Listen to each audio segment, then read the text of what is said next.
अब अपने रूब्रिक पे आते हैं, element from excessive parental protection.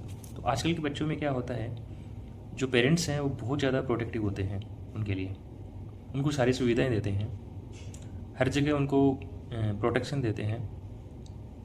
छोटी सी जुकाम भी हो गई तो उसके लिए फटाफट उसको दवाएं दिलवाते हैं, उसको रेस्ट करवाते हैं, स्कूल का बंक करवाते हैं कि आप आराम करो, रेस्ट करो, जुकाम हो गई आपको, हल्का बुखार हो गया, फटाफट दवाई ले लो, ये मत करो, बाहर मत जाओ, आपको बाहर नहीं जाना, बच्चों के साथ नहीं खेलना, मिट्टी से गंदा होता है।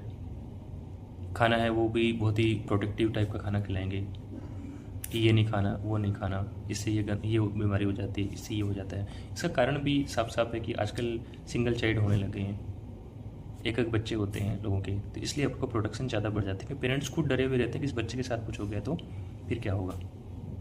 तो ऐसे में क्या होता है, बच्चा है वो बहुत ज़्यादा प्रोटेक्शन के अंदर रहता है, एक लेयर बना लेते हैं प्रोटेक्शन की, पर बच्चे पे उसका पॉजिटिव इफेक्ट की बजाय नेगेटिव इफेक्ट आता है।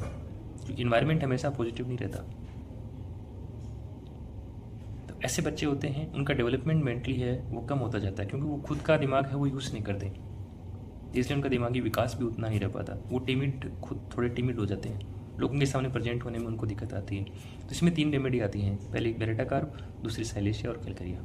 और तीनों को आप माइंड को आप जानते हो। बेरेटा कार्प का माइंड ऐसा होता है कि वो खुद को प्रेजेंट ही नहीं कर पाता, इतना कोवार्डिस हो जाता है, उनकी एबिलिटी नहीं रहती, इम्बेसिलिटी में चला जाता है। साइलेशिया को आप जानते हैं, बहुत टिमिड होता है, लोगों के साथ प्रेजेंटेशन नहीं कर पाता वो, इसलिए वो दूसरा रास्ता बनाता है। तीसरा कैलकरिया आप जानते हो कि बाहर से तो अपने को लगता है कि वो बहुत ज़्यादा अच्छा है, एफेक्टेशन में रहता है, बाहर तो थुलथुला है, बाहर तो लगता है कि बहुत ज़्यादा हेल्दी है और बहुत ज़्यादा इसके अंदर ताकत है, लेकिन अंदर क्या है, खोखला है, एक लेयर बन जाती है। तो तीनों जो हैं, तीनों रेमेडी हैं वो वीक चाइल्ड की हैं, उनका जो ग्रोथ है, मेंटली ग्रोथ और इवन फिजिकली भी बहुत ही वीक होते हैं। इसके आपको उदाहरण मिलेंगे जहाँ पे आप बच्चे को पूछते हो, वहाँ पे पेरेंट्स है, वो पेरेंट्स में स्पेशली उनकी मम्मी है वो फटाफट बोल जाती हैं बीच में कि ये है थोड़ा कम बता पता है, मैं बताती हूँ इसके लिए। तो क्या हुआ, आपने जो काम बच्चे को करना चाहिए था आपने उसको प्रोटेक्ट कर दिया।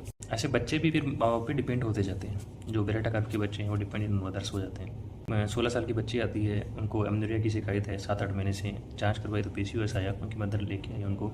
जब भी आप बच्ची से क्वेश्चन कर रहे हैं, 16 साल की बच्ची है, तो उनकी मदर है वो पूरा रिप्लाई कर रही है, बोल रही कि ये वो नहीं कर पाएगी, इसको इतना समझ में नहीं आता, ये 6 महीने से इसको मेंसेस नहीं है, फिर भी इसने बताया नहीं है, इसको समझ में नहीं है उतनी चीज़ें। खुद मदर है वो लिख के रखते कि मंथली डेट क्या होती है। तो ये क्या है, एक्सेसिव प्रोटेक्शन है।